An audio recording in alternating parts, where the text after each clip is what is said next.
I hadn't seen Rebecca for a long time, and we get on really well. And everybody actually, I love Ving. Ving's always really fun to hang out with, and obviously the boss Tom. So it was a real pleasure when the four of us, as the sort of team, found ourselves in a scene together for the first time. It's very much like well, it is a reunion. So and it doesn't seem that long since we were shooting Rogue Nation, so there was an odd kind of deja vu going on. I think, as always with a Mission Impossible film, the spectacle and the stunts are always a very exciting thing. I think the great thing about the Mission movies is that they're always very tense and smart movies. They're dramatically and sort of in terms of the action and adventure are always very tight and well executed. Which is good, because it doesn't matter how many bangs and flashes you have in a movie. If you don't care about the central characters, it doesn't mean anything. I think what you have with Mission is a group of characters that you really care about, who then find themselves in ridiculously scary situations. Mainly Tom, who ends up hanging off something or jumping off something or risking his life for the movie.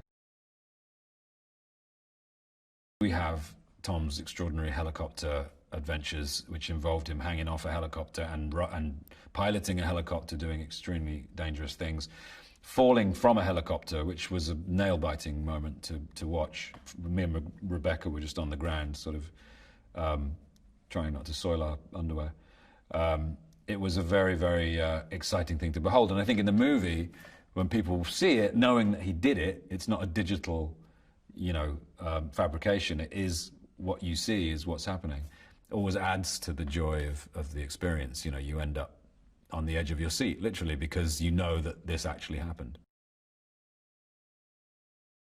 The truth is, he's incredibly rigorous when it comes to safety. His team are just, a crack squad of total professionals. He's incredibly safety conscious. He wants everything to be absolutely right before any stunt is done. And that's not just to protect him, it's to protect everybody. When we do the car stuff, I remember when we did he just drove a Jeep down a very steep hill with me and Rebecca in. And before we did it, we did this whole drill about what we would do if the car rolled, where we're going to go. And we rehearsed it a couple of times. He's very safety conscious. This is my fourth Mission movie as Benji. Benji started out as a sort of systems analyst in the labs at the IMF, and then got a taste for adventure when he was forced to kind of be Ethan Hunt's GPS in the third film. I think he kind of felt like, oh, I kind of enjoyed the adventure and excitement there. I'll try and become an agent. So in the interim between the third film and Ghost Protocol, Benji takes the field exam, and in Ghost Protocol we find him for the first time out in the field. And in subsequent movies, he's become more accomplished and used to the idea of being out in the field, being a secret agent. He still looks up to Ethan as a sort of a bit of a hero.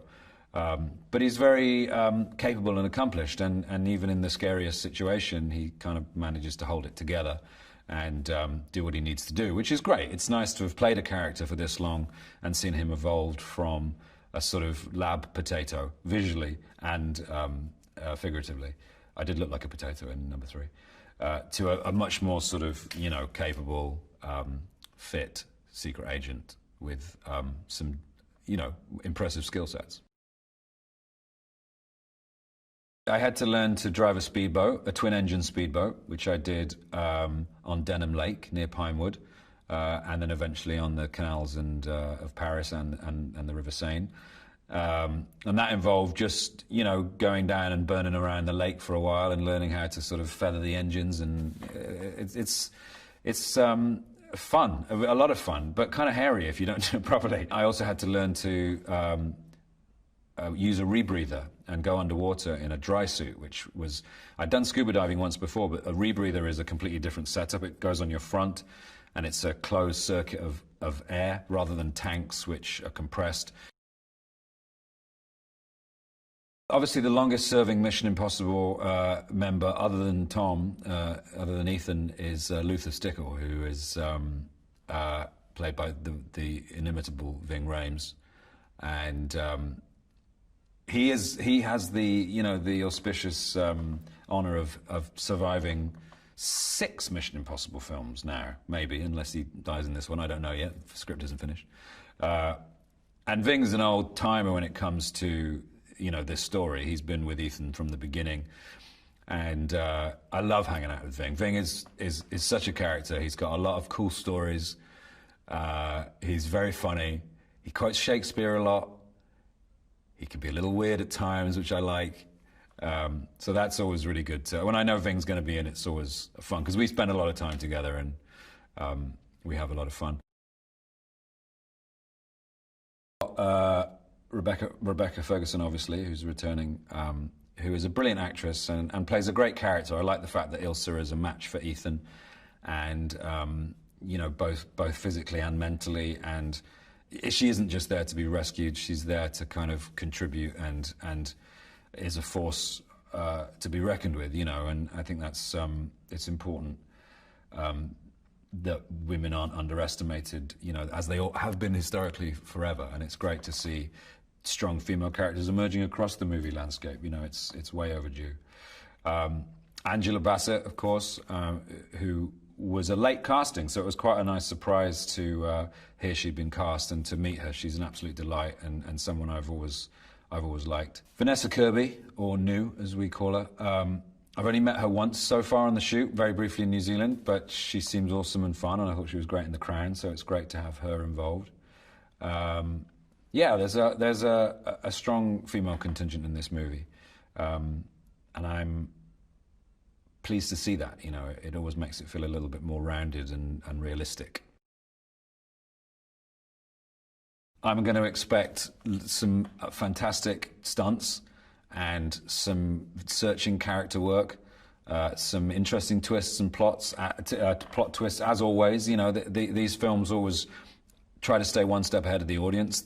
They're always full of intrigue and betrayal and double crosses. And I think with a Mission Impossible film, what you would expect, what you would want, is a kind of smart, taut story laced with fantastic action sequences, as well as some really light-hearted fun. You know, these films never take themselves entirely seriously. There's always a degree of levity, which I think really helps, because you can't be that tense for 2 hours without having an aneurysm, so it's good to just relax and laugh. I think that's where, a lot of the time, that's where Benji comes in, because he's very much a sort of the normal person in the group, you know. He's the audience member who's along for the ride. I saw a couple of things, which Tom going over the handlebars, which was insane. Tom doing like a kind of a handbrake turn down some stairs, which was ridiculous. He's a very, very good driver, Tom. I remember asking Wade Eastwood, our stunt coordinator on the last film, who was going to do the driving in Morocco, and we did that car chase, and Wade said, "Oh, Tom's the best driver I have," which is good, because it means that he can do everything.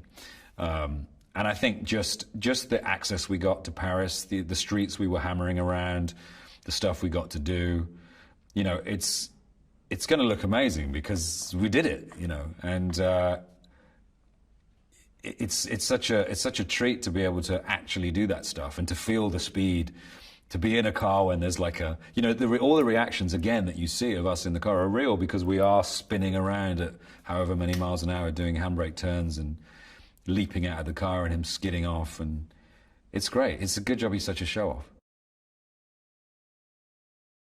I think McHugh has a great classical sensibility when it comes to movie making. Like he is a real film fan, you know. He has a vast knowledge of cinema. He loves the process of filmmaking. Again, we're shooting on film, which is really nice. I think he has an understanding of Mission Impossible sort of classical roots, you know, as a kind of spy thriller. And it needs to have a certain sense of kind of, you know, it needs a sort of classical edge to it to make it a Mission Impossible film. It's a coming together of sort of classic cinema and a more sort of fast-paced modern cinema. And I think with Rogue Nation, he proved that he could put together a really effective, fun, exciting Mission Impossible movie, and it did really well. And I felt like the studio were kind of like, well, if it ain't broke, you know? And so they invited McHugh back.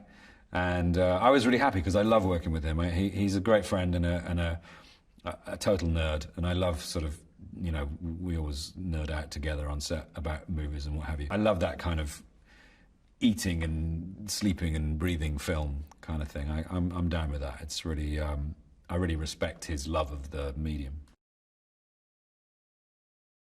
I think Tom and McHugh are a great team in terms of how they understand each other. McHugh works really well with Tom. Tom is a force of nature. You know, he's kind of an incredible sort of whirlwind of enthusiasm and ideas. McHugh is able to kind of not only understand Tom, but also steer him and, you know, add to what he brings to the table, interpret what he brings to the table, make it his own, and then, you know, come to a compromise which they're both like, great, okay, let's do it. They very rarely disagree, and if they do, it's usually two back and forths, and they're at a compromise where they're both happy. Or Tom will be certain of something, and McHugh will go, you know what, that's a great idea, but what about this? And Tom will go, oh no, you're right, you know, or vice versa. And that's really productive in terms of a creative relationship. There's no butting heads really with Tom and McHugh. They understand each other, they get each other. Tom trusts McHugh implicitly. You want them to go through a range of emotions. You know, you want them to be entertained, of course, sort of thrilled and immersed in it all. We're all in a lot of serious danger again, seemingly even more than the last time. You know, as Mission Impossible films have proven in the past, no one is expendable. And so you never know if everyone's going to make it. Even Tom, you know, even Ethan. And I just hope people are gripped and thrilled and just leave the cinema feeling exhausted but good. These films always are physically challenging, and I just hope that I can keep getting better built. I think in terms physically, I've got younger on screen as these films have progressed, because the training is always so rigorous, and whenever I do a Mission Impossible film, I always try and get in absolute peak physical condition. I'm getting better and better at that. So, and Tom and Ving now call me Six Pack Peg. So I just want to hold on to that nickname for as long as I can.